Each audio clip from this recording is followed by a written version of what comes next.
سورة البقرہ آیت نمبر 224۔ اعوذ باللہ من الشیطان الرجیم، بسم اللہ الرحمن الرحیم۔ ولا تجعلوا اللہ عرضة لأیمانکم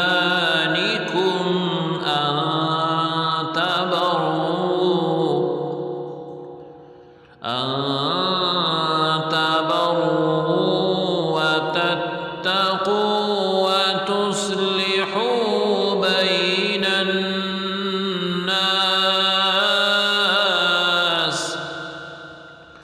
واللہ سمیع علیم۔ لفظی ترجمہ ہے وا اور لانا تجعلوا بناؤ اللہ رب العزت کو عرضتاً نشانہ لی واسطے ایمانی قسموں کم اپنی، ان تاکہ تبرؤ نیکی کرو، وا اور تتقو پرہیزگاری، وا اور تصلحو اصلاح کرانے، بینہ درمیان الناسی لوگوں کے، وا اور اللہ رب العزت سمیع سننے والا، علیم جاننے والا ہے۔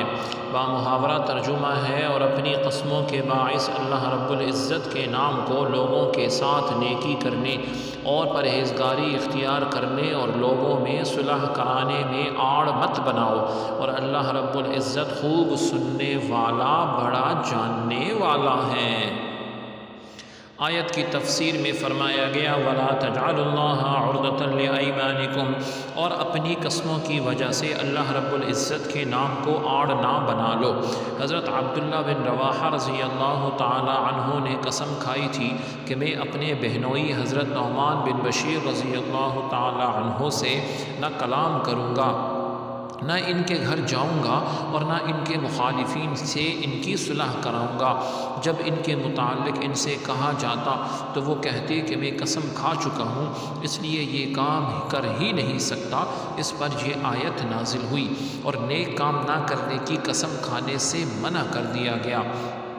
یہاں ایک اہم مسئلہ یاد رکھنا چاہیے کہ اگر کوئی شخص نیکی سے باز رہنے کی قسم کھا لے تو اس کو چاہیے کہ قسم کو پورا نہ کرے، یعنی نیکی کی قسم اگر وہ کھاتا ہے کہ میں نیکی نہیں کروں گا تو وہ قسم پورا نہ کرے، بلکہ وہ نیک کام ضرور کرے اور قسم کا کفارہ ادا کرے گا۔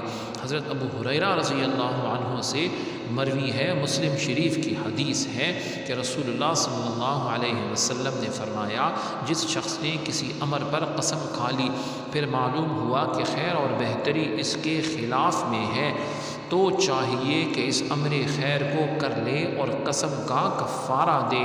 اللہ رب العزت ہم سب کو عمل کرنے کی توفیق عطا فرمائے۔ سبحانک اللہم و بحمدک، اشہد ان لا الہ الا انت، استغفرک و اتوب الیک، وصلی اللہ تعالی علی خیر خلقہ محمد وعلی آلہ وصحبہ اجمعین برحمتک یا ارحم الراحمین۔